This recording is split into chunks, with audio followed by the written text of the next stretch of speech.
ওই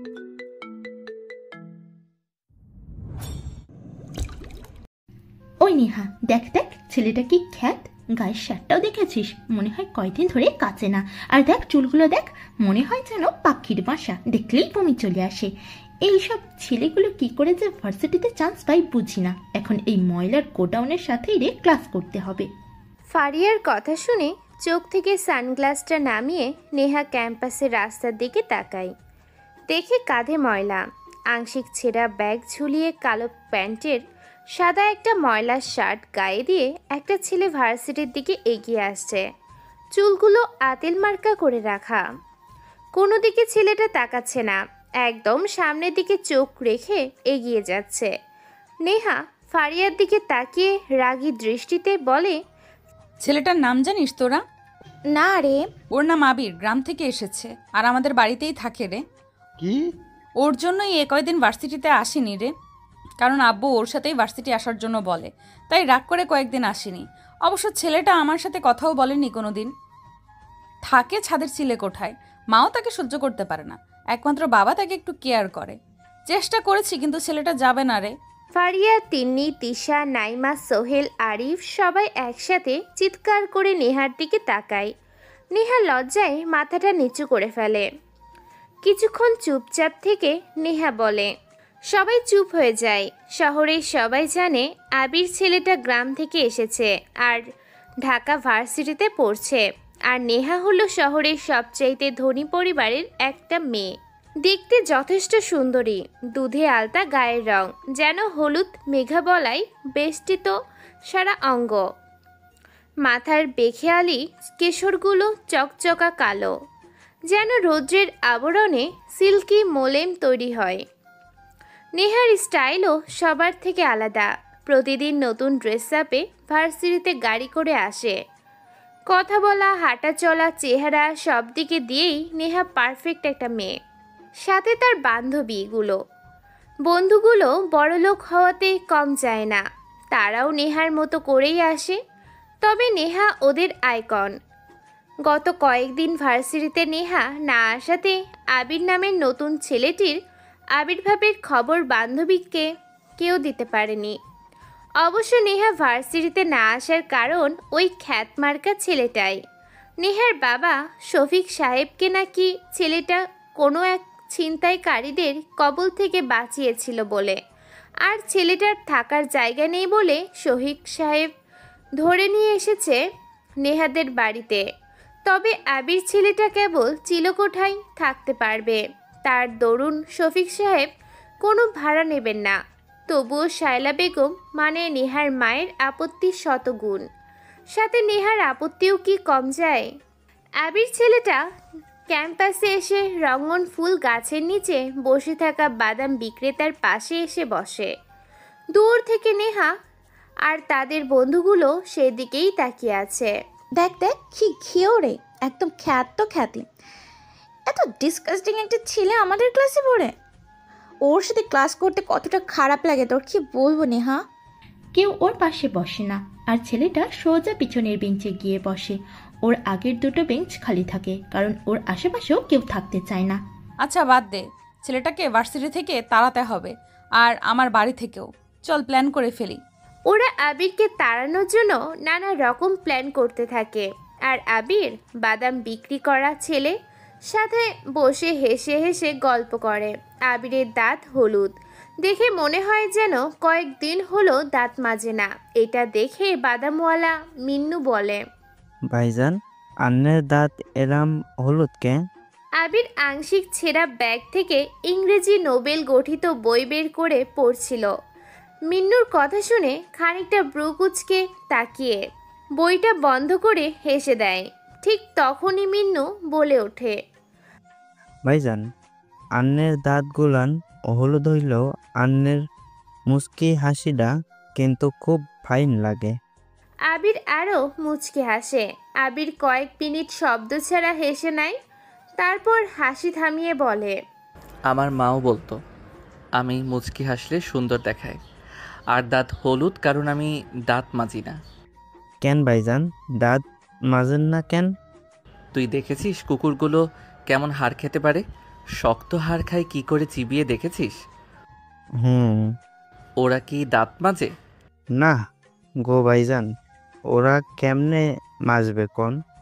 তাহলে ওদের দাঁত শক্ত দেখেছিস? দাঁত মাজে না বলেই দাঁত শক্ত, আর তাই হাড়গুলো চিবিয়ে খেতে পারে। হুম, ঠিক কইছেন ভাইজান। আমিও তাইলে দাঁত মাজুম না আর। আবির গাছের সাথে হেলান দিয়ে একটু শব্দ করে হাসে মিন্নুর কথা শুনে। মিন্নুর বয়স কত আর হবে? এই 7-8 বছর। মা পঙ্গু, বাবা একজন মাতাল। একটা বড় বোন আছে। মিন্নুর থেকে আবির শুনেছে তার বড় বোনের নাম রেনু। রোজ ভোর রাতে অনেক টাকা নিয়ে রেনু আপা বাড়িতে আসে। মিন্নু সারা রাত জেগে থাকে তার আপার জন্য। সেদিন মিন্নুর সাথে আবিরের অনেক কথা হয়। সেদিন মিন্নু বলেছিল, জানেন ভাইজান, আমার আপা না রোজ মেলা টাকা নিয়ে আসে, আর প্রতিদিন আমি জায়গা দেখি আপার মুখটা কেমন শুকনা লাগে। মাঝে মাঝে কান্না করে আমার আপা। আপারে জিগাইলে কয়, তুই এসব বুঝবি না। আচ্ছা ভাইজান, আপার মুখটা কেন শুকনা লাগে? কেন তাকে আমি হাসতে দেখবার পারি না ভাইজান? আপার লগে আমার ঘুরতে ভালো লাগে, কিন্তু আপা দিনে ঘুমায়, সন্ধ্যায় আমি আসার আগে বার হয়ে চইলা যায়, আবার ভোরে আসে। কেন হয় এরকম ভাইজান? মিন্নুর কথায় আবির সেদিন কোনো উত্তর দেয়নি। আবিরের বন্ধু বলতে তেমন কেউ নেই, আর এদিকে মিন্নুর সাথে বস্তির কোনো ছেলে মেয়ে মেশে না। তাই প্রথম যেদিন আবির ভার্সিটিতে এসে এই গাছের নিচে বসে বই পড়ছিল, তখনই মিন্নু এসে বাদাম দিতে চায়। আবির মিন্নুর দিকে তাকিয়ে মুচকি হেসে দু একটা কথা বলতে বলতে একসময় অনেক ঘনিষ্ঠ হয়ে যায়। আবির বসা থেকে উঠে দাঁড়িয়ে মিন্নুর পকেটে 50 টাকা গুজে দিয়ে বাদামের গামলা থেকে ছোট্ট একটি মুঠোয় কয়েকটা বাদাম নিয়ে বলে, তুই রোজ দাঁত মাজবি গাধা, কারণ তারা পশু আর তুই মানুষ। মানুষদের দাঁত মাজতে হয়। নে বাদাম খা। আমি দিলাম, নে খা আর বিক্রি কর। কত হয় জানাবি। আবির কথাগুলো বলে কয়েক পা বাড়াতেই একটি জোরে মিন্নু বলে, ভাইজান, আপনি কি তাইলে পশু? আবির কথাগুলো বলে কয়েক পা বাড়াতেই একটু জোরে মিন্নু বলে ওঠে। আবির চোখটা বন্ধ করে। ফর্সা মুখের উপর রাগের প্রতিচ্ছবি ফুটে ওঠে তার। ভিতরে থাকা অন্য একটি মানুষ তার মধ্যে অকারণেই যেন জেগে উঠতে থাকে। কারণ এই পশু শব্দের সাথে আবির ছেলেটার অনেক কিছুই জড়িয়ে আছে। বলা যায় এক ঝলসানো অতীত, যেখানে পশুত্বটাই রক্তের গন্ধে বিষাদিত। আবির ঘুরে মুচকি হেসে হন হন করে হেঁটে ক্লাসের দিকে এগিয়ে যায়। ক্লাসের কাছে আসতেই কে যেন তার ব্যাগটা টেনে ধরে। ঘুরে তাকিয়ে দেখে একটা মেয়ে। আবির চুপচাপ দাঁড়িয়ে পড়ে। আবিরকে দেখেই সবাই নাক মুখ ছিটকে মুখ ঢেকে নেয়। আবির সবার দিকে তাকিয়ে মুচকি এক হাসি দেয়। আবিরকে দেখে সবাই ভাবছে কোনো সারগাদা থেকে উঠে এসেছে সে। কেমন যেন বটকা গন্ধ তার গা থেকে আসছে, তাই সবাই সেই গন্ধটা যেন না পায় তাই নাক ঢেকে রেখেছে। আপনি ক্লাসে যাবেন না? আবির কথা বলেনি, কোনো রকমে তড়িঘড়ি করে ক্লাসের দিকে প্রবেশ করে। সবাই আবিরকে দেখে দূরে সরে যেতে থাকে। আবির কোনো কথা না বলে একদম শেষ বেঞ্চে গিয়ে বসে পড়ে। ক্লাসের সবাই ওর দিকে তাকাচ্ছে। সে স্মার্ট হয়ে এসেছে তার জন্য তাকায় না, সে যে এমন খ্যাত এইটা দেখার জন্যই সবাই তাকায় ওর দিকে। তবে আবিরের মেধা সবার থেকে অনেক গুণে বেশি। এ কারণেই সে মাত্র 10 দিনে স্যারদের কাছে বেশ পরিচিতি লাভ করেছে। আচ্ছা নেহা, আর যদি ব্রেক টাইমে আমরা ওকে নিয়ে একটু মজা করি কেমন হবে? কেমন মজা? ওই ধর তিশা যে ওকে দাঁড় করিয়ে কথা বলবে, সোহেল যে ওর বসার জায়গাতে চুইংগাম লাগিয়ে দেবে। গ্রেট আইডিয়া, তাহলে চল এটা করা যাক। কয়েকটা ক্লাস শেষ করে ব্রেক টাইম আসে। আবির বসা থেকে উঠে চলে আসবে, তখনই তিশা নামের মেয়েটা 3 হাত দূরের রুমে মুখে রুমাল বেঁধে বলে, এই ছেলে উঠে দাঁড়ান বলছি। আপনি বলেন আপনার জন্য কি সবার কাছ থেকে টাকা তুলবো? আবির তিশার ঝাড়ি শুনে উঠে দাঁড়ায়। আর ঠিক তখনই সোহেল পেছন থেকে এসে অনেকগুলো চুইংগাম লাগিয়ে পালিয়ে যায়। আবির দাঁড়িয়ে বলে, কেন? আপনার যে গায়ের দুর্গন্ধ আর শার্টের যে ময়লা, এতে করে তো ক্লাস করা যায় না। নতুন কাপড় কিনে দেব? নতুন কাপড় লাগবে না। আবির কথাটা বলে বেঞ্চে বসে পড়ে। সবাই হো হো করে হাসতে থাকে।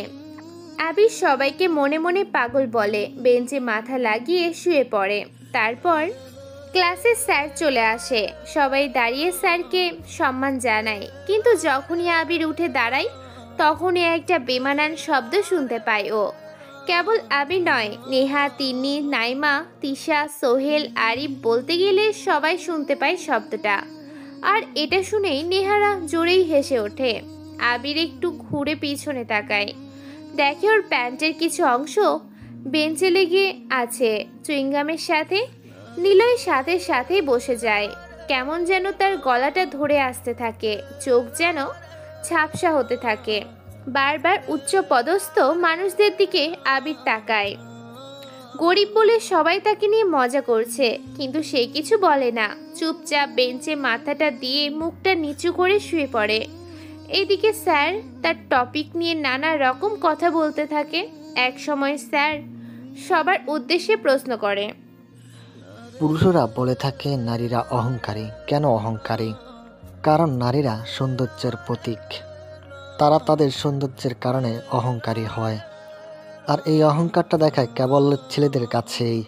স্যারের কথা শেষ হতেই ক্লাসের ছেলেগুলো সবাই স্যারের সাথে সহমত করে মেয়েদের অনেক কিছু বলতে থাকে। এক সময় ভার্সিটির সব চাইতে সুন্দর মেয়ে নেহা উঠে দাঁড়িয়ে বলে, জি স্যার, মেয়েরা অহংকারী।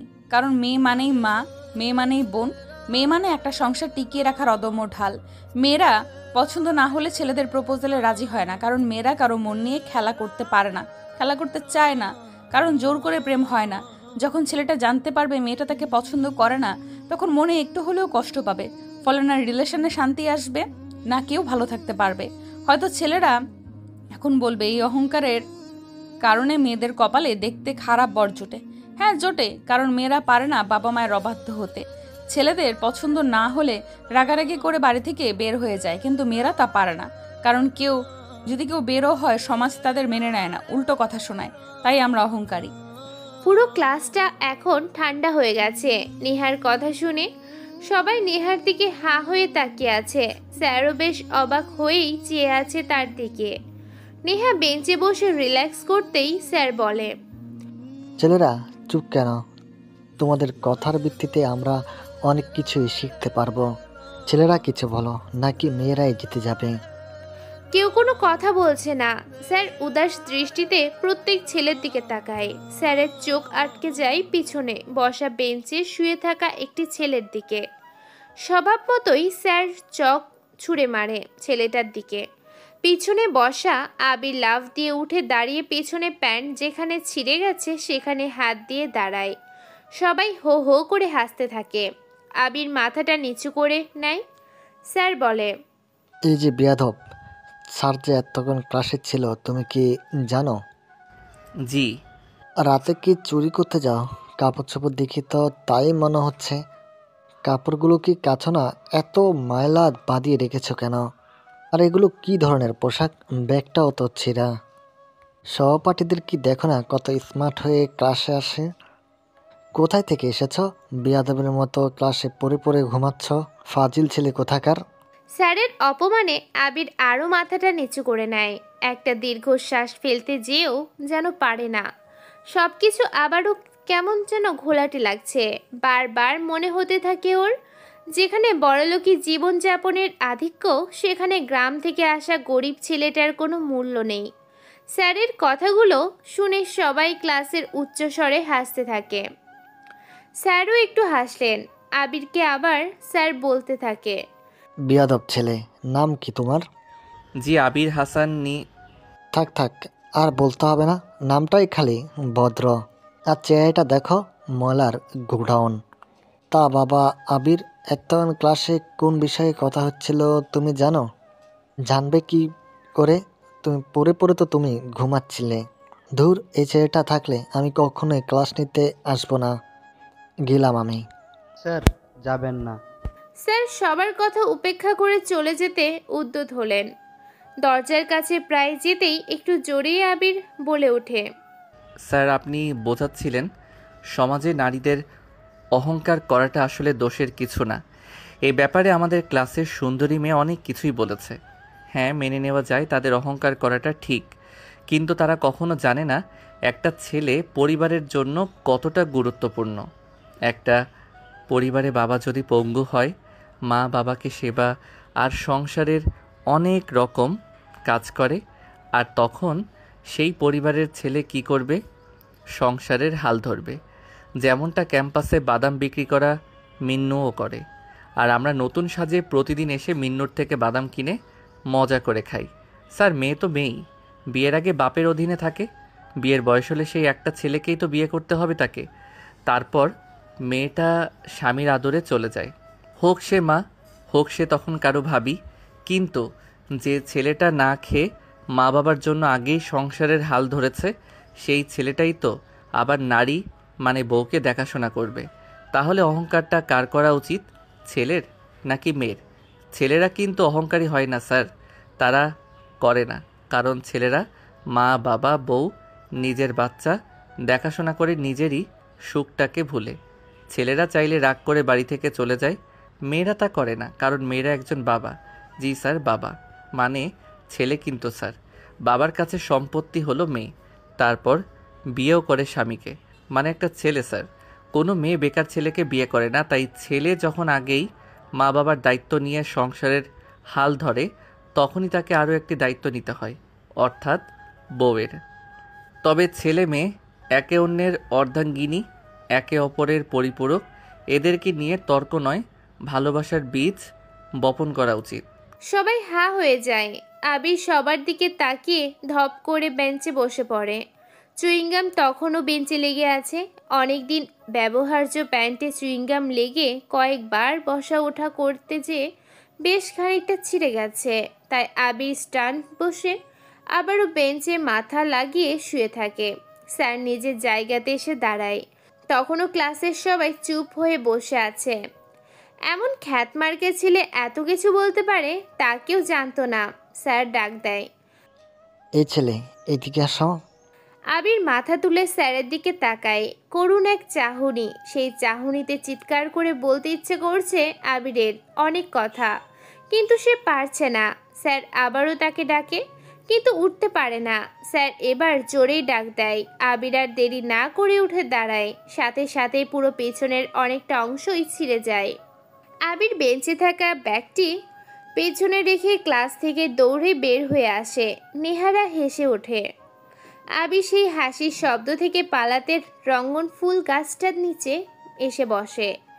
খানিক সময় পর মিন্নু এসে পাশে দাঁড়ায়। মিন্নুকে দেখে আবির মুচকি হাসে। মিন্নু বলে, ভাইজান, আজকা মনে হয় মায়ের লাইগা ওষুধ কিনতে পারুম না। কেন? দেখেন না, বাদাম গুলান এখনো বিক্রি হয় নাই, কি করে কিনবো কোন? তুই কেন তোর মায়ের জন্য ওষুধ কিনবি? তোর আপার টাকা আছে না? কিন্তু আম্মাই তো কয় আপার থেইকা টাকা না নিতা, আপার টেকায় নাকি বিষ আছে। আচ্ছা ভাইজান, টাকায় বিষ থাকে কেমনে? মানুষ কি মইরা যায়? মা কইছে হ্যাঁ টাকা নিলা নাকি আমরা বিষাক্ত হমু, কি করে ভাইজান? আবির কিছু বলে না, কেবল মুচকি হাসে। মিন্নু আবিরের হাসির দিকে তাকায়। মিন্নু কেবল আবিরের হাসির জন্যই আবিরকে ভালোবেসে ভাইজান বলে ডাকে। আবির দীর্ঘ এক শ্বাস টেনে ছেড়ে দেয়। এই শহরের সব জায়গা তার চেনা। মানুষদেরকে আবির হাতের তালুর মতো চেনে। অন্ধকার হলে মানুষগুলো আবিরের বন্ধু হয়ে যায়। সেই বন্ধুত্বের ফারাক অনেক বিশাল। সেখানে কোনো অনুভূতি নেই, আছে অনেক হিংসুটে প্রাণহীন রক্তকেন্দ্র। আবির হাসি থামিয়ে বলে, তোর আপা অনেক ভালো রে মিন্নু। তোর মাকে বলিস তোর আপার উপরে যেন রাগ না করে। আর শোন, তোর মাকে না জানিয়ে তোর আপার থেকে টাকা নিয়ে ওষুধ কিনিস। তোর মা বাবা আর আপার সাথে একদিন দেখা করব। আমাকে নিয়ে যাবি তোদের বাড়িতে? ভাইজান, আপারে আগের দিন তোমার কথা কইছি। আপা কইছে বড়দের সাথে না মিশতে। ভালো বলেছে। যা তাহলে বাড়িতে যা, কাল আসিস। তুমি যাবা না? মিন্নুর কথা শুনে আবির একটু হেসে বসা থেকে উঠে দাঁড়ায়। তখনই ব্যাগটা পেছনে রাখে আবির, কিন্তু মিন্নু ঠিকই টের পায় আবিরের করুণ অবস্থা। মিন্নু বলে, কি হইল? আপনি ব্যাগ পিছনে রাখছেন কেন? এমনি। মিন্নু হেসে দিয়ে বলে, ভাইজান, আপনি আমার গামছাটা নিয়ে যান, কাইল আইনেন, তখন নিয়ে নিব। আমি বুঝতে পারছি, লন। মিন্নুর দেওয়া গামছা কোমরে পেঁচিয়ে হন হন করে ভার্সিটি থেকে বের হয় আবির। ভার্সিটির সবাই আবিরকে দেখে উচ্চস্বরে হাসতে থাকে। আবির কোনো দিক না তাকিয়ে জোরেই হেঁটে চলে যেতে থাকে। ভার্সিটির গেটের কাছে আসতেই আবির কারোর সাথে ধাক্কা লেগে পড়ে যায় যেন। আবির থতমত খেয়ে উঠে দাঁড়িয়ে অবাক চোখে লোকটার দিকে তাকায়। মুখে সিগারেট, গলাতে লম্ব চেইন, দামি পোশাক, চোখে চশমা। আবির আস্তে করে বলে ওঠে, সরি। লোকটা চশমা খুলে আবিরের দিকে হা হয়ে তাকায়। আবির না তাকিয়ে চলে আসতে যাবে, তখনই লোকটা বলে ওঠে। আবির ঘাড় ঘুরিয়ে অস্বাভাবিক এক দৃষ্টিতে তাকায় লোকটার দিকে। লোকটা থেমে যায়। আবির আর না দাঁড়িয়ে চলে আসে সেখান থেকে। লোকটা মানে ছেলেটা আবিরের চলে যাওয়ার দিকে হাবার মতো তাকিয়ে আছে। তারপর মুচকি হেসে ভার্সিটির দিকে চলে যায়। শফিক সাহেবের বাড়ির দারোয়ান আবিরকে ঢুকতে দিতে চায় না। কেমন যেন অগ্নি দৃষ্টিতে আবিরের দিকে তাকায়। তবে রহিম মিয়ার কিছু করার নেই। শফিক সাহেবের নির্দেশ, আবির যখন খুশি বাইরে যাবে, আসবে, থাকবে, এতে কেউ কোনো কথা বলবে না। কেবল ছিনতাইকারীদের থেকে বাঁচিয়েছে বলে শফিক সাহেবের এমন আচরণ বাড়ির কেউ মেনে নিতে পারছে না। তবুও কারো কিছু বলার নেই। তবে শফিক সাহেব না থাকলে শায়লা বেগম আর নেহা অনেক রকমের কথা শোনায় আবিরকে। পরের দিন, ওই নেহা, দেখছিস আজকেও কেমন করে ভার্সিটিতে এসেছে? আমি না আর নিতে পারছি না, ওকে ভার্সিটি ছাড়া করতেই হবে। ফারিয়ার কথা শুনে নীলা ক্যাম্পাসের রাস্তার দিকে তাকায়। কাল সারাদিন নেহা নিলয়কে বাড়ির বাইরে যেতে বা ঢুকতে দেখেনি।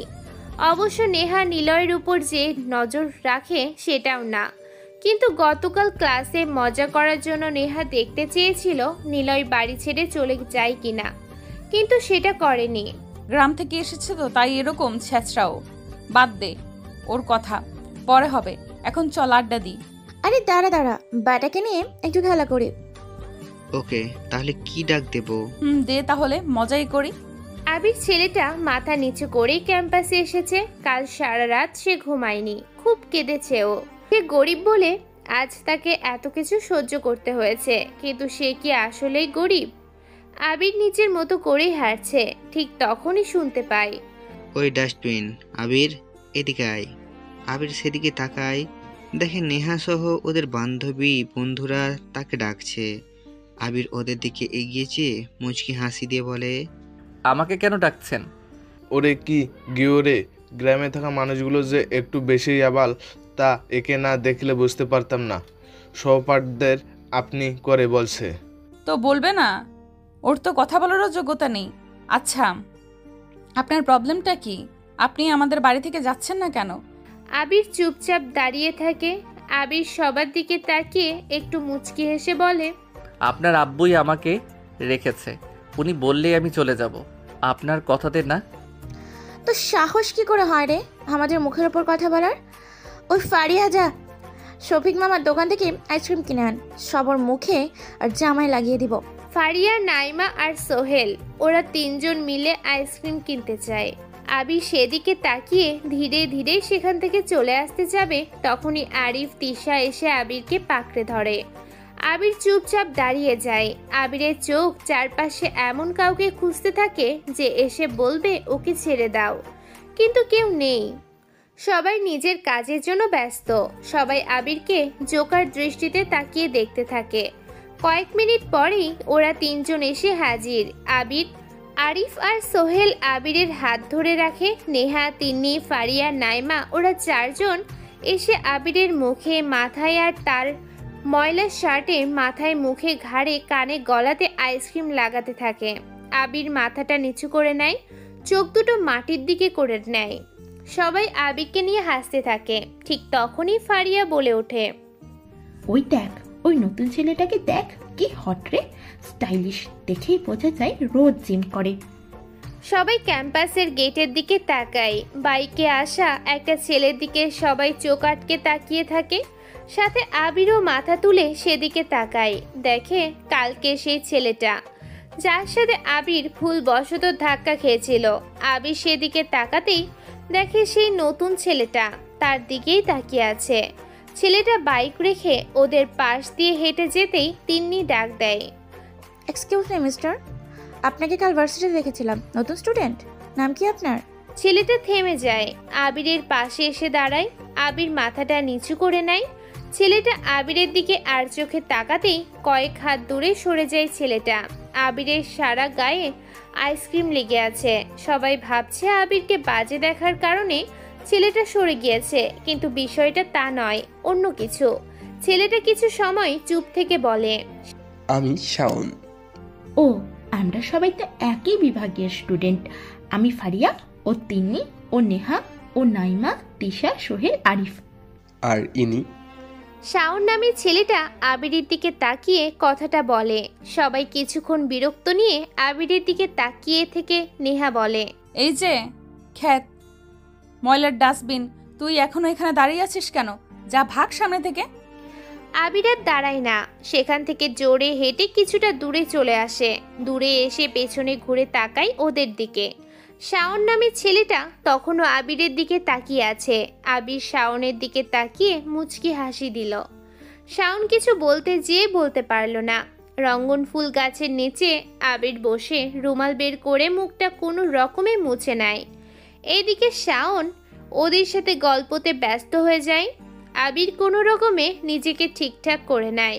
ওদের দিকে তাকিয়ে একটা মুচকি হাসি দিয়ে দীর্ঘশ্বাস ফেলে। তারপর আবির ছেঁড়া ব্যাগ থেকে একটি বই বের করে পড়তে থাকে। কিছু সময় যাওয়ার পর শুনতে পায়, ভাইজান কেমন আছেন? চোখ তুলে তাকিয়ে দেখে মিন্নু এসে পাশে বসেছে। আজ বাদামের পরিমাণ গামলাতে কম। মিন্নুর দিকে তাকিয়ে মুচকি হাসি দিয়ে আবির বলে, কি রে, আজ বাদাম এত কম কেন? আজ বালা বিক্রি হয়েছে। ও, তা তোর মুখটা এমন শুকনা কেন? মিন্নু কিছু বলে না। আবিরের দিকে তাকিয়ে আবার চোখ সরিয়ে নেয়। আবির ব্যাগে বই রেখে মিন্নুর মাথায় হাত দিয়ে বলে, কি হয়েছে রে, আজ চুপ কেন? মায়ের ওষুধ কিনতে পারিস নাই? আচ্ছা, চিন্তা করিস না, আমি দেব। সেটা না ভাইজান, মায়ের ওষুধ কিনেছিলাম। তাহলে? আপা। কি হয়েছে তোর আপার? জানো ভাইজান, আপা আমাকে খুব ভালোবাসে। ছোট থেকেই আপার আদরে বড় হয়েছি। আপা আমার গায়ে কখনো হাত উঠায় নাই, কিন্তু আজকা সকালে আমার গালে আপা জোরে চর মাইরা কইছে, একদিন সব ছেড়ে চলে যাব। মিন্নু কান্না করতে থাকে। আবির মিন্নুর মাথায় হাত দিয়ে বলে, কেন রে, কি হয়েছে? জানি না ভাইজান, আজ যখন ভোরে ঘুম থেকে উইঠা দেখি আপা আইছে আর বাবা আপারে বকতাছে, তখন দেখি আপার বাবা লগে ঝগড়া করতেছে। এক সময় আপা ঘর থেকে বের হইয়া উঠানে গিয়া বসে। আমিও আপার লগে যাই। আপার মুখের কেমন যেন দাগ দেখি আমি, যেন মনে হইতেছিল আপারে কেউ সারা রাত ধইরা মারছে। গলায়, কপালে, ঠোঁটে কেমন যেন কামড়ের দাগ দেখা ভয় পাইছিলাম। আপারে এসব জিগাইতেই সে আমারে ধইরা কান্না করতে করতে কই, তুই এসব বুঝবি না রে, এগুলো পেটের ক্ষুধা আর জীবন চালানোর দাগ রে। আচ্ছা ভাইজান, আপনি তো পেটের ক্ষুধা মিটান, তাইলে আপনার কেন দাগ নেই?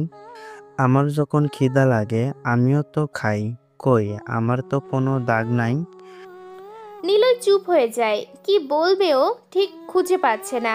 কেবল মিন্নুর দিকে তাকিয়ে জড়িয়ে ধরে বলে, বাদ দে এসব, তুই বরং আমার সাথে অন্য কথা বল। তোর বাড়িতে আমাকে কিন্তু নিয়ে যাস নাই। হ্যাঁ, আপনারে নিয়ে যামু। আবার যেদিন বাড়ি থাকবো সেদিন নিয়ে যামু। শুক্রবারে আবার বাড়িতে থাকে সব সময়, সেদিন নিয়ে যামু। আচ্ছা। আবির মিন্নুর থেকে চলে আসে। ক্লাসের সময় হয়ে গেছে। আবির সেখান থেকে উঠে ক্লাসের দিকে এগোতে থাকে। ওর আগে নেহারা ক্লাসে প্রবেশ করে। তারপর, আজকে খ্যাতটাকে নিয়ে চল না, নতুন কিছু নিয়ে মজা করি। ফারিয়ার কথা শুনে সবাই একসাথে জড়ো হয়ে যায়। ওদের পাশের বেঞ্চে শাওন বসে আছে। ফারিয়ার কথা ঠিকই শুনে ফেলেছে ও। ফারিয়ার কথা শুনেই শাওন পেছনের দিকে তাকায়। সবার শেষে বসা চুপচাপ পয়লা শার্টের পর আবির নামে ছেলেটার দিকে শাওন এক দৃষ্টিতে তাকিয়ে আছে। আবির শাওনের দিকে তাকায়। শাওন চোখ সরিয়ে নেহাদের দিকে তাকিয়ে থাকে। তা কি নিয়ে মজা করবি? আচ্ছা, আজকে ওর ব্যাগটা কেড়ে নেব। কিভাবে? দুটো ক্লাস পরেই তো অফ আছে, সেই সময় যখন ও বাইরে যাবে তখনই আমরা সরিয়ে ফেলবো। ঠিক বলেছিস। কিছু সময় পর স্যার ক্লাসে আসেন। এসে আবিরের দিকে তাকায়। আবির দাঁড়িয়ে মাথা নিচু করে আছে। স্যার সবাইকে বসার অনুমতি দিয়েই আবিরকে ডাক দেয়। এই ছেলে, তোমার নাম আবির তো? জি স্যার। যাক, নামটা তাহলে মনে আছে। তা তোমার এরকম ড্রেস কেন? জানো তুমি এখন কোথায় পড়াশোনা করছো? ঢাকা ভার্সিটিতে। এখানকার ছেলেমেয়েরা কত স্মার্ট দেখেছ? জি স্যার। তুমি এরকম স্মার্ট হতে পারো না? আবির চুপচাপ দাঁড়িয়ে থাকে। সবার দিকে একবার করে তাকায়। সবাই ঘুরে আবিরের দিকে তাচ্ছিলের হাসি দিয়ে চেয়ে আছে। আবির মাথাটা নিচু করতেই স্যার বলে, কি হলো বলো? তুমি একটু পোশাক আশাকে স্মার্ট হতে দেখাতে পারো না? জানো তো, পোশাক আর হেয়ার স্টাইলে বলে দেয় মানুষটা কেমন হতে পারে। তুমি একটু স্মার্ট হও। আবির একটু মুচকে হাসলেন। স্যার ওকে হাসির জন্য ঝাড়ি দিতে যাবে, তখনই আবির বলে, কি হবে স্যার স্মার্ট দিয়ে? যেখানে মানুষের মধ্যে অন্য মানুষদের জন্য কোনো মূল্যবোধ থাকে না, সেখানে স্মার্টনেস দিয়ে কি হবে? স্মার্টনেস কেবল দামি পোশাকই বহন করে, এটা ভাবা ভুল স্যার। একজন রিক্সা চালকও স্মার্ট স্যার, কারণ তার রিক্সা যত বেশি চলবে সে তার পরিবারের জন্য তত বেশি সুখ আহরণ করতে পারবে। আমার কাছে স্মার্ট মানে টাকা থাকা নয়, নতুন ড্রেস আপ পরে ঘোরা নয়, কথায় কথায় ও নো, ও মাই গড, ও শিট, সরি, ইডিয়েট, স্টুপিড বলাও নয়। আমার কাছে স্মার্ট মানে মূল্যবোধ, যা হয়তো শিক্ষার মাধ্যমেও অর্জন করা যায় না স্যার। আর কি হবে এসব পোশাক দিয়ে?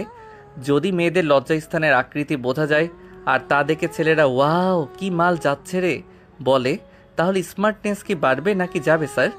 গ্রাম থেকে এসেছি স্যার, দুবেলা পেটের খাবার জোটাতেই হিমশিম খেতে হয়, সেখানে স্মার্টনেস দেখিয়ে কি হবে? কেউ না খেয়ে থাকলে অন্য কেউ এসে কখনোই বলবে না চল আমি তোকে খেতে দেব। তাহলে স্মার্টনেস দিয়ে কি করব আমি স্যার? স্যার আর কোনো কথা বলছে না, কেবল হা হয়ে আবিরের দিকে তাকিয়ে আছে। শুধু স্যার নয়, ক্লাসের সবাই আবিরের দিকে অবাক চোখে তাকিয়ে আছে। বিশেষ করে যে মেয়েগুলো শর্ট ড্রেস পরে আছে তারা। আবির নিজের জায়গাতে বসে পড়ে। এভাবে দুটো ক্লাস পার হয়। 1 ঘন্টার ব্রেক চলে। আবির ব্যাগ রেখে রঙ্গন ফুল গাছের নিচে এসে বসে। ঘামে ভেজা শার্টের হাতা দিয়ে মুখটা মুছে নেয়। খানিকটা সময় পর মিন্নু আসে। চোখ মুখে তখনও মিন্নুর চিন্তার ছাপ। আবির বলে, কি হয়েছে, এখনো মন খারাপ? ভাইজান, দুপুরে গেছিলাম বাড়িতে ভাত খাইতে। বাড়ির কাছে যাইয়া শুনি আপা পাশের বাড়ির এক ভাবির লগে ঝগড়া করতেছে। ঝগড়ার সময় ভাবি কইতেছিল আপারে, তুই তো একটা খা, রোজ রাতে গিরি করে বাড়িতে আসোস, তো লজ্জা করে না মুখ দেখাইতে? ভাইজান, ভাবি যখন আপারে এইসব কইতেছিল আপা কেন উত্তর দেয়নি কেন? আপার চোখে পানি দেখা আজ না খাইয়া চইলা আইছি। আবির কিছু বলতে যেও বলে না। কি বলবে ও? মিন্নুর মা পঙ্গু, বাবা একজন মাতাল, ওর বড় বোন সংসার চালাতে, মায়ের ওষুধ কিনতে, বাবার নেশা মেটাতে রাতের অন্ধকারে রাতের পরী হয়ে থাকে।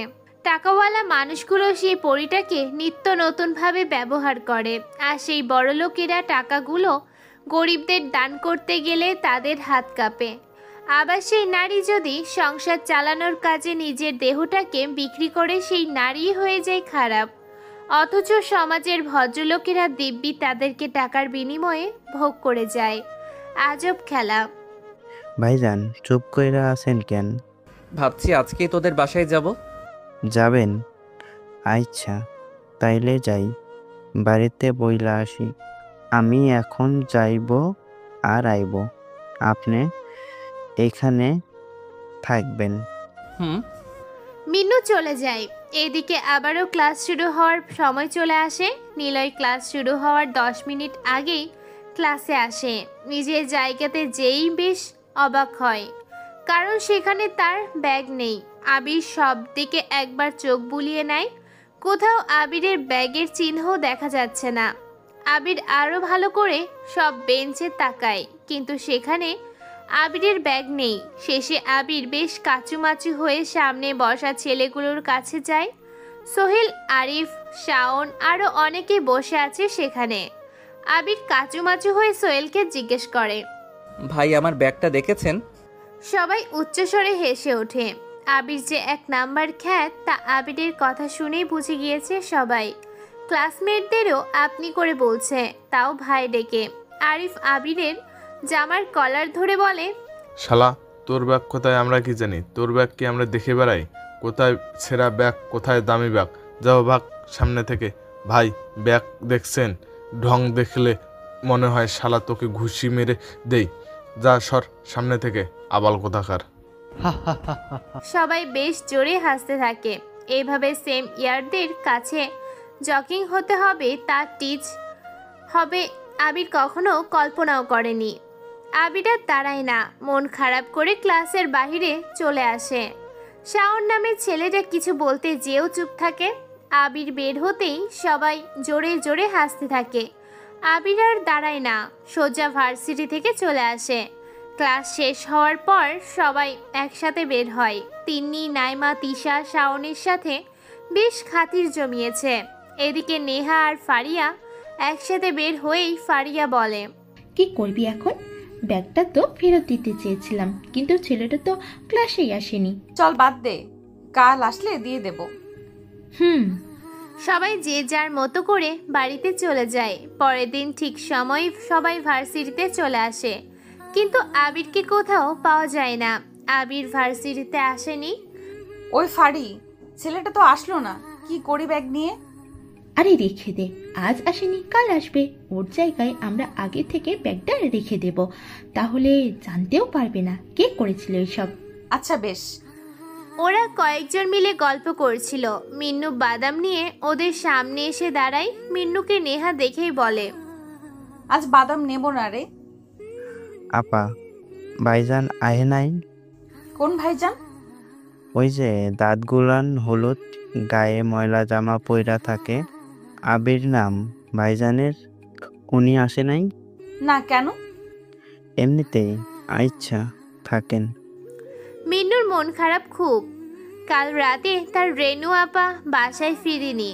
যখন সকালে মিন্নু বাদাম নিয়ে ভার্সিটিতে আসছিল, তখন দেখে তার আপা খোঁড়াতে খোঁড়াতে বাড়ির দিকে আসছে। আপার দিকে তাকিয়ে মিন্নু জিজ্ঞাসা করেছিল, কি হয়েছে আপা? ওর আপা কোনো উত্তর দেয়নি। মিন্নু আর না দাঁড়িয়ে পেটের তাগিদে বাদাম নিয়ে চলে আসে। ভেবেছিল আবিরের সাথে গল্প করে মন ভালো করবে, কিন্তু আবিরকে সারা ভার্সিটি খুঁজেও কোথাও পায়নি। এভাবেই কেটে যায় অনেক দিন। ব্যাগটা আবির আর নিতে আসেনি। নেহা একবার তাদের ছাদের চিলেকোঠায় গিয়েছিল আবিরকে দেখতে, কিন্তু সেখানেও তালা ঝুলতে দেখেও সবাই আবিরের কথা ভুলে গেলেও নেহা পারছে না, কেন যেন সে আবিরকে খুঁজছে। প্রায় 25 দিন পর রুমে নেহা বসে বই পড়ছে। হঠাৎ চোখ চলে যায় সেই ছেঁড়া ব্যাগটার দিকে। নেহা কি মনে করে ব্যাগটা খোলে। ক্লাসের কোনো বই ব্যাগে নেই। কেবল আছে দুটো ইংরেজি নোবেল। নেহা অবাক হয়, এরকম একটা ছেলের ব্যাগে ইংলিশ নোবেল দেখে, যা দেখে নেহা কখনোই পড়েনি। আর আছে কয়েকগুলো ইংরেজি পত্রিকার কাটা ছবি সহ ডেস্ক রিপোর্ট। নেহা পত্রিকা থেকে কাটা কাগজগুলো উল্টাতে থাকে। হঠাৎ চোখ আটকে যায় একটা ছবিতে। ছবিটা তার বাবার, শফিক সাহেবের ইংরেজি পত্রিকা। সেখানে শফিক সাহেবের নিয়ে অনেক কিছুই লেখা। নেহা পত্রিকার কাটা অংশগুলো উল্টাতে থাকে। দেশের সব বড় বড় নামকরা মানুষের ছবি সেখানে গচ্ছিত আছে। নেহা বেশ অবাক হয়েই তাকিয়ে আছে সেসবের দিকে। নেহা ব্যাগটা আরো ভালোভাবে চেক করে। কয়েকটি ছবি দেখে সে, একজন বয়স্ক মহিলার ছবি, একটা ম্যাগাজিনের উপর পাতার ছবি, আর আরেকটা আছে 5 জন ছেলে দাঁড়িয়ে আছে, মুখে কালো মাস্ক, হাতে কালো কভার এবং পিস্তল নিয়ে। নেহা ছবিগুলো বেশ কিছু সময় পর দেখে আবার ঠিক মতো রেখে দেয়। কেবল একটা কথাই ভাবতে থাকে, এরাকর গেও মার্কা ছেলের ব্যাগে ইংলিশ নোবেল, আবার এত কিছু কেন রাখা? ক্যাম্পাসে বসে সবাই আড্ডা দিচ্ছে। শাওন নামের ছেলেটা সবার সাথে মিশলেও বড্ড চুপচাপ থাকে। অন্য একটি শহর থেকে সে পড়তে এসেছে এখানে। মামার বাসায় থেকে পড়াশোনা করে সবাই তাই জানে। শাওন এখন সবারই বেশ পছন্দের, আর হবেই বা না কেন? ছেলেটা সব দিক দিয়েই পারফেক্ট। যে কোনো মেয়ে পটাতে একটা ছেলের বাহ্যিক, ভিতর দিক, সব দিক দিয়েই সে পারফেক্ট। আবার ভালো গিটার বাজাতেও পারে, সেই সাথে গানও গাইতে পারে বেশ। এই কারণেই মেয়েদের প্রথম ও প্রধান ক্রাশ শাওন। সবাই কম বেশি শাওনকে পেতে ও সঙ্গ দিতে ভালোবাসবে। এই কারণেই শাওন এখন পুরো ভার্সিটির সবার পরিচিত। শাওন ক্যাম্পাসে বসে গিটার বাজিয়েই চলেছে, সেই সাথে গাইছে। হঠাৎ এসেছিলে চোখের আলোতে, হারিয়ে ফেলেছি এক ঝলকে, তবু তুমি ছিলে চোখের কোণে, আগলে রেখেছি বড় যতনে। ভালোবেসেছি তোমাকে প্রথম, চোখের আলোতে এসেছো যখন, ছিলে হৃদয় জুড়ে প্রতিক্ষণে, ভালোবাসা তো হয় না মনের বিপরীতে। এটাই কি প্রণয়ের অনুভূতি? তাই কতটা পথ খুঁজে ফিরে এসেছি। হঠাৎ তোমার ছায়া আহ্বান, তাই ভুলে গেছি যা পিছুটান। ভালোবেসেছি তোমাকে প্রথম, চোখের আলোতে এসেছো যখন, ছিলে হৃদয় জুড়ে প্রতিক্ষণে, ভালোবাসা তো হয় না মনের বিপরীতে। মাঝে মাঝে তোমাকে বুঝি না কেন, তোমায় ঘিরে যে কত বেদনা। এসো না তুমি আধার ভুলে আলোতে, জড়িয়ে নেব মায়ার চাদরে। ভালোবেসেছি তোমাকে প্রথম, চোখের আলোতে এসেছো যখন, ছিলে হৃদয় জুড়ে প্রতিক্ষণে, ভালোবাসা তো হয় না মনের বিপরীতে। সবাই যখন শাওনের বাজানো গিটারের তালে গান শুনছে মুগ্ধ হয়ে, তখনই শাওন খেয়াল করে ক্যাম্পাসের গেট দিয়ে কালো প্যান্ট আর সাদা শার্টের একটা ছেলে ধীর পায়ে প্রবেশ করছে ভার্সিটিতে। শাওন ছেলেটাকে দেখেই গান অফ করে দেয়। সবাই শাওনের দিকে তাকাতেই দেখে শাওন গেটের দিকে চেয়ে আছে। সবাই শাওনের দৃষ্টি ফলো করে তাকায় সেদিকে। দেখে আজ বেশ কয়েক মাস পর আবির নামে সেই খ্যাত মার্কা গ্রাম্য ছেলেটা ভার্সিটিতে আসছে। সবাই অবাক হয়। সবার অবাক হওয়ার পেছনে দুটো কারণ। একটা, আবির আগের থেকে একটু পরিপাটি পোশাক পরে ভার্সিটিতে এসেছে, ময়লার কোনো চিহ্ন নেই। আরেকটা কারণ, আবিরকে দেখে শাওন সব কিছু থামিয়ে দিয়ে উঠে দাঁড়িয়েছে। কি ব্যাপার শাওন, তুমি ওই আবাল মার্কা ছেলেকে দেখে থেমে গেলে কেন? গিয়েছো ঠিক আছে, দাঁড়িয়ে পড়লে কেন? কি সমস্যা কি? না মানে, আচ্ছা বলছি। শাওন কথাটা বলেও না বসে দাঁড়িয়ে থাকে। আবির ওদের খুব কাছে চলে আসে। নেহা অনেক অবাক হয়, কারণ নেহা এই কয়েকদিন চিলে কোঠায় আবিরকে দেখেনি। আবির যখন ওদের সোজা আসে তখনই শাওন মাথাটা নিচু করে নেয়, যা সোহেল ফারিয়া খুব ভালোভাবেই খেয়াল করেছে। তাই সাথে সাথেই ফারিয়া বলে, ওই ছেলে দাঁড়া ওখানে। আবির দাঁড়িয়ে যায়। ফারিয়া বসা থেকে উঠে এসে আবিরের জামা টেনে ধরে বলে। আবির দাঁড়ায়, ঘুরে ওদের সবার দিকে তাকায়। শাওন দাঁড়িয়ে থাকায় ওর দিকে আগে চোখ চলে যায় আবিরের। শাওন একটু তাকিয়ে চোখ নামিয়ে নেয়, একদম চুপসানো ভঙ্গিতে দাঁড়িয়ে থাকে, যা বসে থাকা সবার চোখ এড়ায় না। এরকম বাকোয়াজ মার্কা ছেলের সামনে শাওন একদম চুপ হয়ে যায়। ব্যাপারটা সবার কাছেই বেশ অবাকতা তৈরি করে। তাই ফারিয়া এসে আবিরের জামা টেনে ধরে বলে, এই ছেলে, নিজের দিকে কখনো তাকিয়েছিস? কেন আপু? ওই তোর বড় লাগি আমি শালা, আমাকে তোর আপু আপু লাগে? শাওন, তুমি ওকে দেখে চুপ করে গেলে কেন? ফারিয়ার কথা শুনে শাওন আবিরের দিকে তাকায়। আবির শাওনের দিকে তাকাতেই শাওন আবারও মাথা নিচু করে নেয়। আসলে ওরকম খ্যাতমার্কা ছেলের দিকে তাকাতেও তো ইচ্ছা করে না, তাই মাথাটা নিচু করে নিচ্ছি। শাওনের এমন জবাবে সবাই জোরে হেসে দেয়। আবিরও মুচকি হাসে। শাওন আবিরের দিকে তাকিয়ে হালকা করে হেসে দেয়। আবির আর দাঁড়ায় না, সোজা হন হন করে হেঁটে চলে আসে। আবির সেই ফুল গাছটার কাছে আসতেই খেয়াল করে মিন্নু মন মরা হয়ে বসে আছে। বাদামের গামলাতে অনেক বাদামই পড়ে আছে।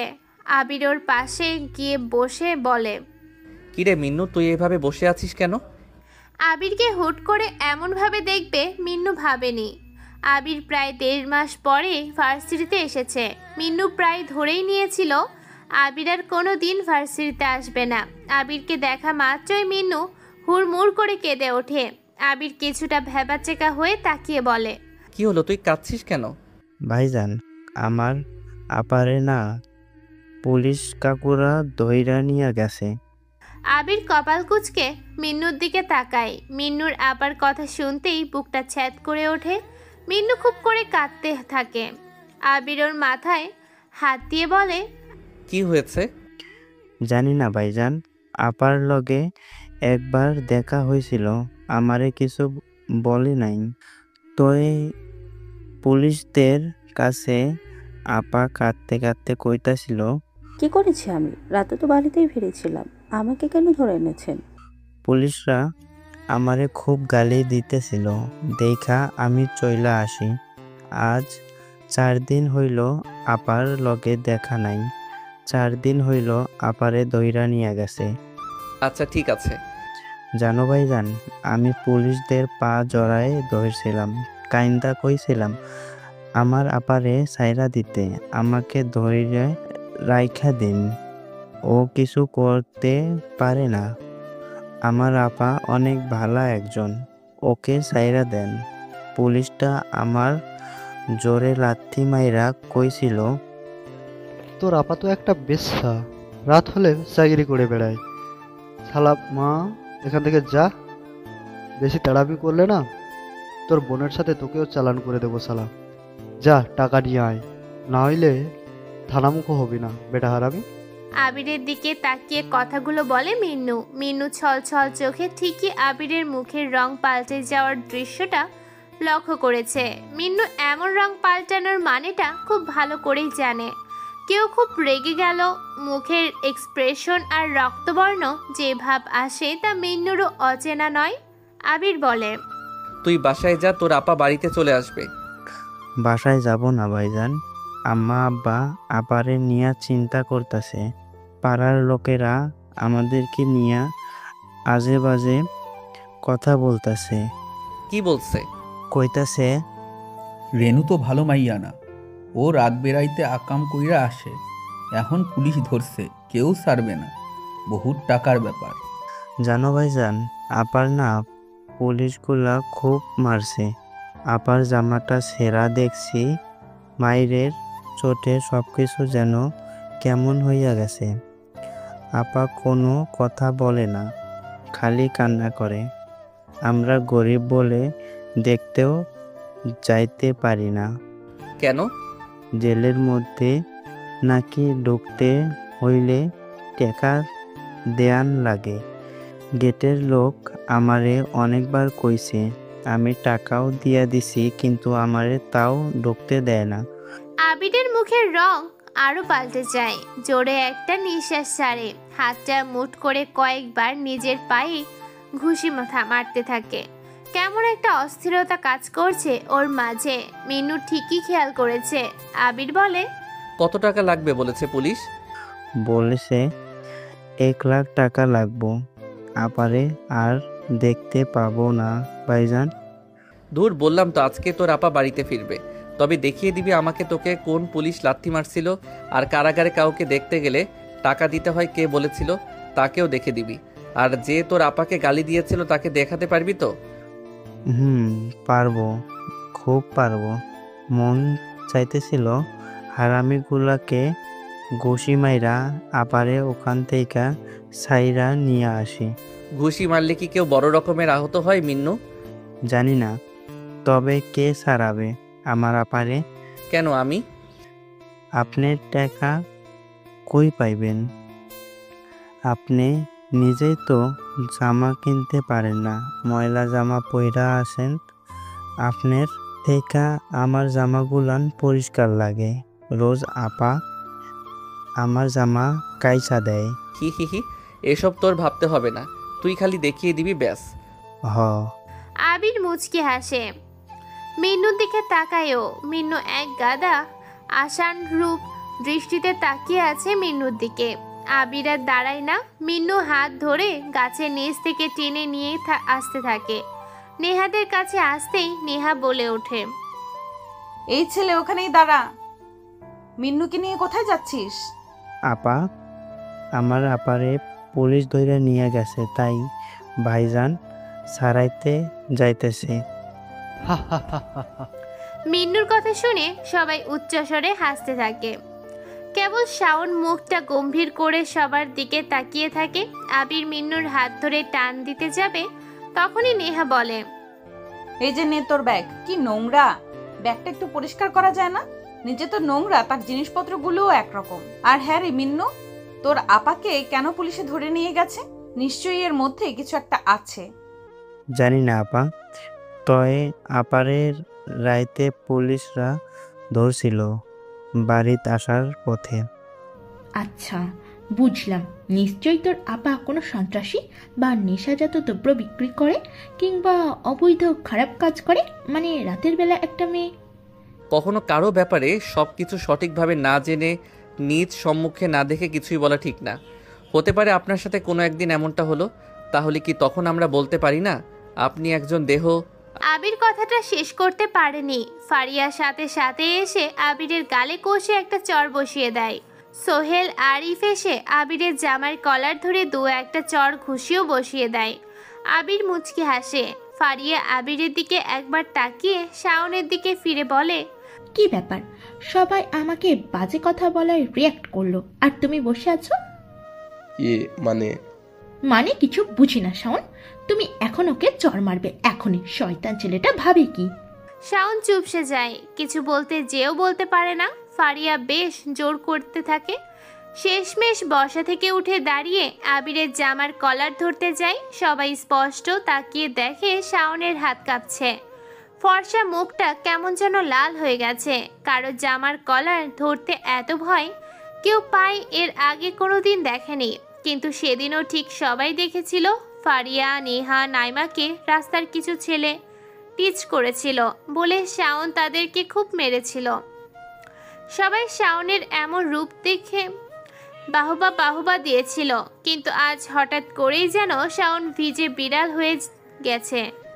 শাওন কিছু করতে যাবে, তখনই নেহা বলে, শাওন থামো, ছাড়ো ওকে। আর ফারিয়াও ঠিক বলেছে, সব কিছু না জেনেই কারোর ব্যাপারে কিছু বলা ঠিক না। হতেও পারে অন্য কিছু। আর মিন্নু, এ তোর বোনকে ছাড়াবে? নিজেই ঠিক মতো চলতে পারে না, তোর বোনকে ছাড়াবে? আচ্ছা যা, আমি আব্বুকে বলে 1 সপ্তাহের মধ্যেই তোর বোনকে ছাড়ানোর ব্যবস্থা করছি। তারপর না হয় বলিস কি হয়েছিল। আবির মিন্নুর হাত ধরে ভার্সিটি থেকে বের হয়। একটা রিক্সা ডাকে আবির। ওরা দুজন রিক্সাতে উঠে যায়। উদ্দেশ্য পরিচিত জায়গা। কারাগারের সামনে এসে রিক্সা থেকে নামে ওরা দুজন। মিন্নু হাত ইশারা করে দেখিয়ে বলে, ভাইজান, ওই যে গেটের মুখে যে পুলিশটা বইসা আছে, হেই আমারে ঢুকতে দেয় না। আমারে গালি দিয়া টাকা লইয়া বার কইরা দেয়। আচ্ছা, কত টাকা নেয়? রোজ রোজ বাদাম বেচা 200-250 টাকা লইয়া এইখানে আসতাম। হ্যাঁ, আমারে আপার লগে দেখা করবার দিবে কইয়া টাকা নিয়া নেয় পকেট থেকে। তারপর 2-4টে গালি দিয়া আমারে বাইর কইরা দেয়। আপা কেমন আছে জানি না ভাইজান। আবির মিন্নুকে কারাগারের মেইন ফটকের সামনে যেতে বলে। গেটের সামনে যে পুলিশগুলো থাকে তারা ভালো মতো চেক করে ভিতরে প্রবেশ করতে দেয়, কিন্তু এই পুলিশওয়ালা এভাবে মিন্নুর থেকে টাকা নিয়েছে সেটা বড়ই অন্যায়। মিন্নুকে দেখেই পুলিশ নাসির মোল্লা বলে ওঠে, কিরে হারামি, আবার আসছিস? তোকে না বলেছিলাম তোর বোনের সাথে দেখা হবে না, বের হ। মিন্নু একটু পিছনে ঘুরে আবিরের দিকে তাকায়। আবির মিন্নুকে ইশারা করে টাকার কথা বলে। মিন্নু পকেটে থেকে টাকা বের করেই নাসির মোল্লার পা জড়িয়ে ধরে বলে, স্যার আমারে যাইতে দেন, আপারে কতদিন হইল দেখি নাই। আপনার লেগা আজকে 500 টাকা আনছি, প্লিজ আপনি যাইতে দেন। নাসির মোল্লা বাচ্চা ছেলের হাতে কচকচে 500 টাকার নোট দেখেই তাড়াতাড়ি তা কেড়ে নেয়। তারপর মিন্নুকে পা ছাড়তে বলে একটা চর বসিয়ে দিয়ে বলে, হারামজাদা, টাকা কোথা থেকে চুরি করছিস বল। টাকা চুরি করি নাই তো স্যার, আমি আপারে দেখবো বইলা বাদাম বিক্রি কইরা আনছি। চুপ বেটা, তোর কথা আসতে হয় না। পটপট কেটে পড়, না হলে তোকে কিন্তু জেলে ঢুকাই দিমু। এখন মা বাবার মুখেরও টের পাবি না, শালা ভাগ। আমি আপার লগে দেখা কইরাই যামু। মিন্নুর গালে একটা চর বসিয়ে দেয় নাসির মোল্লা। তারপর কিছু সময় গালাগালি করতে থাকে। আবির কিছুটা দূরে দাঁড়িয়েই সব কিছু দেখতে থাকে। আবির ধীর পায়ে ওদের দিকে এগিয়ে আসে। আবিরের পেছনে গিয়ে মিন্নু দাঁড়ায়। কিরে, তুই ওর পিছনে দাঁড়িয়েছিস কেন? স্যার বাচ্চা একটা ছেলে, দূর থেকে দেখলাম আপনি ওর থেকে টাকা। ওই থাম থাম, টাকা মানে কি? সব কিছু স্যার প্রমাণ আছে, এখন যদি ভিতরে প্রবেশ করতে না দেন তাহলে। আচ্ছা আচ্ছা ঠিক আছে।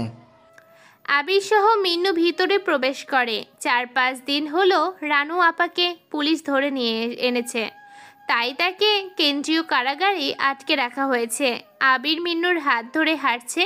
হুট করেই মিন্নু বলে ওঠে, ভাইজান ওই যে ওই পুলিশটা আমারে আর আপারে গালি দিয়েছিল, আমাকে লাথি মেরেছিল, ওই যে গাড়িতে উঠতাছে, মনে হয় আসামি আনছে ওইখানে। আবির সেদিকে তাকায়। ইয়াং একজন পুলিশ অফিসার পুলিশের জিপে উঠে চলে যাচ্ছে। আবার মিন্নুর দিকে তাকিয়ে মুচকি হাসি দিয়ে বলে, আচ্ছা ঠিক আছে, তুই দাঁড়া, আমি তোর আপার সাথে দেখা করানোর ব্যবস্থা করছি। না ভাইজান, আমি আপারে দেখমু না। কেন রে? আমি আপারে এইখানে দেখতে পারুম না, আপারে বাড়িতে দেখুম। ধুর পাগল, এখন দেখা করে আয়, দেখবি তোর বাড়িতে যাওয়ার আগে তোর আপা চলে যাবে বাড়িতে। আপনি আমারে খালি মিছা কথা কন। আফা কি কইরা যাইব? টাকা লাগবো তো সারাতে, আর আপনি কি কইরা সারাবেন? আপনি নিজেই তো ঠিক মতো চলতে পারেন না। আমি দেখা করুম না, চলো। বেশি কথা বলিস কেন? দাঁড়া, আমি সব তোর দেখার ব্যবস্থা করে আসি। আবির কারাগারের ভিতরে গাছের নিচে গিয়ে বসে। মিন্নু বোকার মতো কেবল আবিরের দিকে তাকিয়ে আছে। আবির ব্যবস্থা করার কথা বলেই এখানে এসে বসে আছে দেখে মিন্নু চুপ হয়ে গেছে। আবির পকেট থেকে ফোন বের করে কাকে যেন ফোন করে ইংলিশে। কার সাথে যেন কি কথা বলে। মিন্নু হাঁ হয়ে তাকিয়ে থাকে। কথা বলা শেষ হলে আবির বলে, এখানে বসে থাক, পুলিশেরাই তোকে তোর আপার সাথে দেখা করাবে। আচ্ছা। ঠিক তাই হলো। কয়েক মিনিট পরে দুজন পুলিশ ওদের দুজনের সামনে এসে দাঁড়ায়। মিন্নুকে? এই যে স্যার আমি। তুমি মিন্নু? তোমাকে দেখে মিন্নু মনে হচ্ছে না। কেন স্যার? তোমার মতো সাধারণ একটা ছেলের জন্য উপর থেকে ফোন আসাটা অস্বাভাবিক লাগছে। তোমার জন্য সরাসরি মেয়রের থেকে ফোন আসবে, ব্যাপারটা বুঝতে ভাবলাম তুমি হয়তো বিশাল কেউ, কিন্তু গায়ের পোশাক দেখে আমাদের ভাবনাটা পাল্টে দিয়েছে। যাই হোক, চলো তোমার পরিচিত কে আছে তার নাম ঠিকানা কি হয় সব বলে দেখা করে এসো। মিন্নু খুশিতে পুলিশদের সাথে যেতে থাকে। আবির বসে বসে মুচকি হাসতে থাকে। কয়েক সেকেন্ড পর বসা থেকে উঠে দাঁড়ায়। কেন্দ্রীয় কারাগারের মধ্যে জায়গাটা বিশাল। বাইরে থেকে যতটা আকর্ষণীয় লাগে ততটাই কঠিন জেলের ভিতরটা। নিলয় পকেটে হাত গুজে কারাগার থেকে বের হয়। কাঁধে সেই ছেঁড়া ব্যাগে যা যা ছিল তা ঠিক মতো আছে কিনা আবির জানে না। চিলকোঠায় ফিরে সে আগে ব্যাগটা চেক করবে, তারপর বাবা তুমি কি ছেলেকে বাসা থেকে কি তাড়াবে? শফিক সাহেব টিভি থেকে চোখ সরিয়ে নেহার দিকে তাকায়। নেহা বিরক্ত দৃষ্টিতে তাকিয়ে আছে শফিক সাহেবের দিকে। নেহা সোফাতে বসতেই শফিক সাহেব বলে, কেন, ও তোর আবার কি করলো? অনেক বেশি জ্ঞান দেয়। আর তাছাড়া ও যে আমাদের বাসায় আছে সেটা নিয়ে আমার বান্ধবীরা হাসাহাসি করে। কেন? কেন আবার? দেখো না কেমন বাজে মার্কা ছেলে, পোশাকগুলো কেমন, দেখলেই বমি পায়। হা হা হা, পোশাকে কি আসে যায়? আর ছেলেটা তো নিজ থেকে কখনো কারোর সাথে আগ বাড়িয়ে কিছু কথা বলে না, চুপচাপেই থাকে তো সে। তুমি কি করে জানো ওর ব্যাপারে এত কিছু? শফিক সাহেব এবার ব্রকুচকে তার মেয়ের দিকে তাকায়, তারপর আবারও মুচকে এসে বলে, বারে আমাদের বাসায় থাকে, তার ব্যাপারে খোঁজ না রাখলে হয়? চান্দুটাকে কোথা থেকে পেয়েছো? বিরক্তিকর একটা ছেলে। এরকম ছেলেই তো আমার পছন্দ। হ্যাঁ পছন্দ তো, থাকো ওকে নিয়েই, একেবারে রেখে দিও, যত সব ফালতু একটা ছেলে। শফিক সাহেব হাসতে থাকে। মেয়ের এমন রাগে রাগে মুখটা শফিক সাহেবকে যেন আরো হ্যাপি করে দেয়। কিন্তু শফিক সাহেবের এমন হাসির কারণ নেহা ঠিক বুঝতেই পারছে না। আবির ছাদে দাঁড়িয়ে আছে। আজকের আকাশটা কেমন বেমানান লাগছে। আজ আসুক মুক্ত নীল আকাশ তোমার কাছে, আজ গায়ে লাগুক না হয় চাঁদের ওই জ্যোৎস্না, উঠুক আজ ঝিকিমিকি চাঁদের সঙ্গী অগণিত তারা, বয়ে যাক না হয় আজ রাতে বসন্তের হাওয়া। খট করে একটা শব্দ হয়। আবির সেই শব্দের দিকে তাকায়। নেহাকে কিছুটা দূরে দাঁড়িয়ে থাকতে দেখে ও। আবির নেহাকে দেখেই চিলেকোঠার ঘরে চলে যেতে প্রস্তুত হয়। তখনই নেহা বলে, এই ছেলে শুনুন।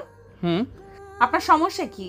দেখুন ভার্সিটিতে অনেকেই থাকে, তাই আপনার সাথে কথা বলতে পারি না। আপনাকে যেটা সবসময় বলতে চাই, আপনি যাচ্ছেন না কেন আমাদের বাড়ি থেকে? আবির কিছু বলে না, চোখটা একটু বুজে নিয়ে দীর্ঘ এক নিঃশ্বাস ছাড়ে।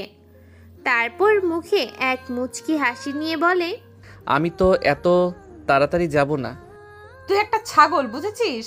দাঁড়া, কাল ভার্সিটিতে যে তোকে এত পরিমাণে র্যাগিং দেব, তখনই বুঝবি মজা কাকে বলে। পনেহা কথাগুলো বলেই হন হন করে চলে গেল। আবির রাতের আকাশের দিকে তাকায়। কেমন যেন মোহনীয় লাগছে আকাশটাকে আজ।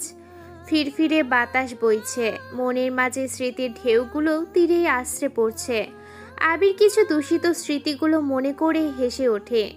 আবির পকেটে হাত গুজে ভার্সিটিতে প্রবেশ করে।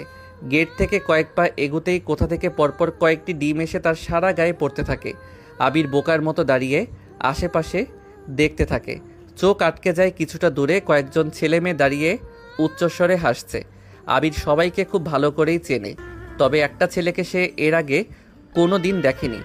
বলিষ্ঠ দেহ, চুলগুলো ঠিকমতো করে ছাটা, সবার আগে ছেলেটি দাঁড়িয়ে আছে। তার পিছনে দাঁড়িয়ে আছে সোহেল, আরিফ, নাইমা, ফারিয়া, তিন্নি, তিশা, নেহা আর শাওন। আর ওরা সবাই আবিরের গায়ে ডিম ছুঁড়ে মারছে। ওই চান্দু এদিকে আয়। আবির সেদিকে একবার তাকিয়ে সোজা চলে যেতে থাকে। আবিরের এমন আচরণে সবাই অবাক হয়, যার ফলে দৌড়ে সবাই আবিরের সামনে গিয়ে দাঁড়ায়। নতুন ছেলেটা আবিরের কলার চেপে ধরে বলে, তোকে না ডেকেছি আমরা, চলে যাচ্ছিস কেন? আরে শিহাব, বুঝিস না ছেলের ভাব হয়েছে। তাই নাকি? তাহলে চল ভাবটা একটু কমিয়ে দেই। কি করবি? কি করা যায়? চল বেটাকে ক্যান্টিনের পিছনে নিয়ে গিয়ে জামা কাপড় খুলে মেয়েদের ইয়েগুলো পরিয়ে দিয়ে দেই। ওই ইয়ে কি রে হারামি, মায়ের চিনোস? আরে ইয়ে বুঝিস না, মেয়েরা ছোট্ট ছোট্ট ভেতরে যা যা পড়ে সেসব। শয়তান, তোর মায়ের হবে এসব তুই জানিস কি করে? শালা তোকেও এটার সাথে ওগুলো পরিয়ে দিব। সবাই হাসতে থাকে। নেহা আর শাওন দুজনে দাঁড়িয়ে আছে। নেহার মুখে হাসি, তবে শাওন গম্ভীর দৃষ্টিতে তাকিয়ে আছে। আবির একবার নেহার দিকে তাকায়। নেহা আবিরের দিকে বিরক্তির দৃষ্টিতে তাকিয়ে আছে। আবির বুঝে যায় সবকিছু নেহারই প্ল্যান। আবির মুচকি হাসে। শিয়াব, মেয়েদের কাপড়গুলো কই পাবো এখন? তাই তো, তাহলে তো চল বেটাকে দিয়ে আজ অন্যরকম ঝাঁক দেওয়া যাক। কিরকম? ওই যে একটা মেয়ে আছে, দেখেছিস? শিহাবের কথা শুনে সবাই মেইন গেটের দিকে তাকায়। মাথায় স্কার্ফ গোল করে বাঁধা বোরকা পরা একটি মেয়েকে আসতে দেখে। কিরে, ওই বোরখা পরা মালটা নাকি? নতুন মনে হচ্ছে। আর নতুন আমার এক দুঃসম্পর্কের কাজিন হই। আম্মু তাকে ধরে এনে আমাদের বাড়িতে রেখে দিয়েছে। ভার্সিটিতে চান্স পেয়েছে বলে থাকার জায়গা নেই, তাই আমাদের বাড়িতেই উঠেছে। কারোর সাথে কথা বলে না। মেয়েটা দেখতে মোটামুটি লেভেলের সুন্দরী, কিন্তু পুরা একটা ক্ষেতের গোডাউন।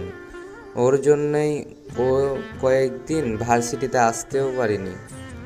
সারাক্ষণ বই নিয়ে পড়ে থাকে। জামা কাপড়গুলো গ্রাম্য টাইপের, কথাবার্তা ড্রেসআপ সব কিছু দিয়ে একদম নিখুঁত গ্রাম থেকে উঠে এসেছে, তা বেশ বোঝা যায়।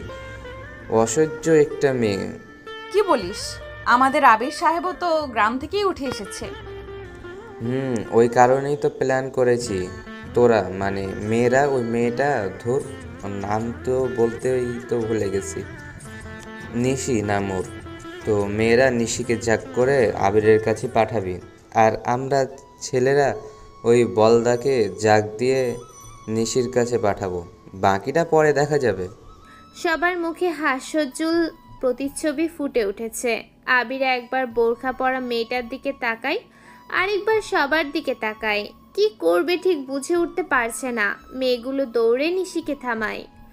এদিকে শিহাব আবিরকে মেয়েটার কাছে যেতে বলে, কিন্তু আবির তা করে না। শিহাব আবিরের গালে একটা কষে চর বসিয়ে দিতেই শাওন এসে বলে, ব্রো বাদ দাও না, ঝড়কে করে কি হবে, বরং ওরা ওদের মতো করেই থাকুক। শাওনের কথা শুনে সবাই একটু অবাক হয়, তবে এই অবাকের মূল কারণ কেউ বুঝতে পারে না। শিহাব আবিরকে জোরে ধাক্কা দেয়, ঠায় দাঁড়িয়ে থাকে সেখানে। ওদিকে নিশির সামনে ফারিয়া, তিশা, নাইমা দাঁড়িয়ে আছে। ওদেরকে দেখেই নিশি পাশ কাটিয়ে চলে আসতে যাবে, তখনই ফারিয়া বলে, ওই চিমড়ি দাঁড়া। জি আপু। ভার্সিটিতে বোরখা পরে আসছিস কেন? এটা কি হাই স্কুল পাইছিস? কেন বোরখা পরা যাবে না? না, যাবে না। এখানে বোরখা পরলে ভার্সিটির কোয়ালিটি হারাবি। কেন? কোয়ালিটি তো পড়াশোনার মধ্যে থাকে। তুই এত কথা বলিস কেন? মেরে না তোর। থাক, আর বললাম না। শোন, ওই যে একটা খ্যাত ছেলেটাকে দেখছিস, গায়ে ডিম মেখে দাঁড়ায় আছে, সোজা ওই ছেলেটাকে যে জড়িয়ে ধরবি। নিশি বোকার মতো দাঁড়িয়ে থাকে। দূরে দাঁড়িয়ে থাকা ছেলেটার দিকে একবার তাকায়। মুখটা ঠিক ভালোভাবে দেখতে পারছে না, তবুও তাকে কেমন যেন চেনা চেনা মনে হতে থাকে নিশির। কোথায় যেন সে দেখেছে, অথচ মনে করতেই পারছে না। কোনো ম্যাগাজিন নাকি বইয়ের পাতায়, নাকি খবরের কাগজে, হতে পারে টিভিতে, নাকি ল্যাম্পপোস্টের আলোতে। নিশি মনে মনে কয়েকবার কথাগুলো বলে ফেলল। গম্ভীর চিন্তাতে সে সামনে দাঁড়িয়ে থাকা ছেলেটাকে নিয়ে ভাবতে ব্যস্ত হয়ে যায়। হঠাৎ মনে পড়ে যায় নিশির আবির নামে ছেলেটা এক পাশে ঘুরে দাঁড়িয়ে আছে, যা রকস্টার বয়েজ গ্যাংয়ের লিডারের মতোই লাগছে। যা নিশি কোনো একটা নিউজ চ্যানেলে আর ম্যাগাজিনের প্রথম পাতায় ছবিটা দেখেছিল। ছবিটা এমন ছিল যে কয়েকজন ছেলে দাঁড়িয়ে আছে সামনে হয়ে, মাথায় বড় হ্যাট পরে, আর তাদের সামনে দাঁড়িয়ে আছে একটা কালো কোট, মাথায় হ্যাট আর মুখে সিগারেট নিয়ে। নিশি বেশ নিখুঁতভাবে ছবিটা দেখে রোজ। সেই গ্যাংয়ের লিডারের নাম নিলয়, যা নিশি ম্যাগাজিনে পড়েছিল। নিলয়ের দাঁড়ানোর স্টাইল আর এই আবির নামের সহজ সরল ছেলেটার দাঁড়ানোর স্টাইল একদমই মিলে যাচ্ছে। এরকমটা নিশির কখনোই হয়নি। অনেক ছেলেকেই তো তার চোখে পড়ে, কিন্তু আবিরের মতো করে কেউ ওর চোখে পড়েনি। কি হলো, দাঁড়িয়ে আছিস কেন? আমি কেন এসব করব? নিশি কথাটা বলার সাথে সাথেই তিশা এসে নিশির গালে কৌশে চর বসিয়ে দেয়। নিশি বোকা দৃষ্টিতে তাকিয়ে আছে ওর দিকে, শান্ত ভঙ্গিতে তাকায়। সেই তাকানোর মাঝে লুকিয়ে থাকে অনেক কিছুই, কিন্তু কেউ তা বুঝতে পারে না। নিশি মুচকি হাসে।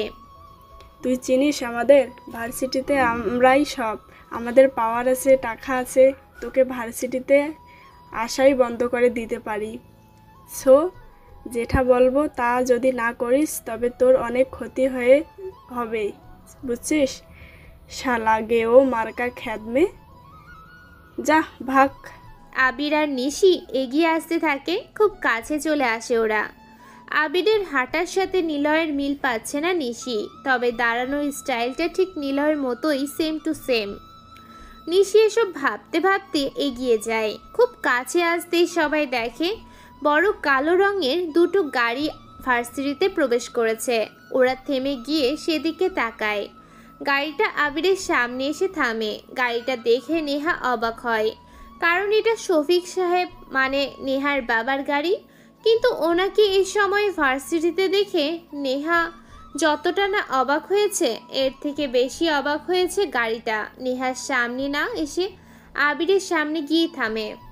আর আরও অবাক করা বিষয় ঘটে, শফিক সাহেব হাত বাড়িয়ে আবিরকে গাড়িতে তুলে নিয়ে চলে যায়। নেহারা সবাই অবাক চোখেই তাকিয়ে আছে। এদিকে নিশিও কিছুক্ষণ সেদিকে তাকিয়ে নিজের গন্তব্য চলে আসে। নেহা, এটা কি হলো? কি হলো আবার? ওই খ্যাতটাকে তোর বাবা নিজেই এত খাতির কেন করে? তোর বাবা তোর সাথে দেখা না করেই আবিরকে নিয়ে চলে গেল। ব্যাপারটা কিন্তু জটিল, তাই নেহা? সবাই বেশ কিছু সময় ধরে আবির আর শফিক সাহেবের সম্পর্ক নিয়ে গবেষণা চালায়, কিন্তু সঠিক তথ্য কেউ পায় না। তাই সবাই নিজের ক্লাসের দিকে চলে আসে। আপনাকে মানা করেছিলাম আমার ভার্সিটি বা পাবলিক প্লেসে আমার সাথে কোনো প্রকার কথা না বলতে।